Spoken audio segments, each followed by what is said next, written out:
છોટાઉદેપુરના પુણ્યવાન model સ્કૂલના બાળકોની તબિયત લથડવા મામલે છોટાઉદેપુર સાંસદ જસુભાઈ રાઠવાએ છોટાઉદેપુર જનરલ હોસ્પિટલે બાળકોની મુલાકાત લઈ ખબર અંતર પૂછ્યા હતા।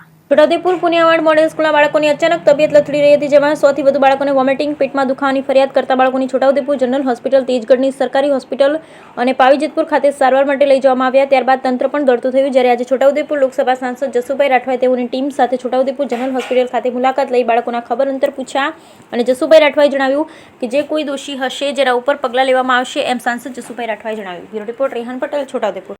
એકલવ્ય મોડલ નિવાસી શાળા પુણ્યવાન ખાતે અભ્યાસ કરતા 106 જેટલા બાળકોને અચાનક તબિયત બગડવાથી તેઓશ્રીને છોટાઉદેપુર, તેજગઢ અને જેતપુર મુકામે હોસ્પિટલમાં એડમિટ કરવામાં આવ્યા અને આજે એમની તબિયત ખૂબ સુધારા પર છે। હું જાત નિરીક્ષણ કર્યું અને ડૉક્ટરશ્રીને પૂછતા જાણવા મળ્યું કે વાયરલ ઇન્ફેક્શન હોઈ શકે, કાં તો કંઈ ફૂડ પોઈઝન હોઈ શકે, પણ ફૂડનું સેમ્પલ લેવામાં આવ્યો છે, એ તપાસનો વિષય છે, એટલે જે કોઈ દોષી હશે એના પર પગલાં લેવામાં આવશે।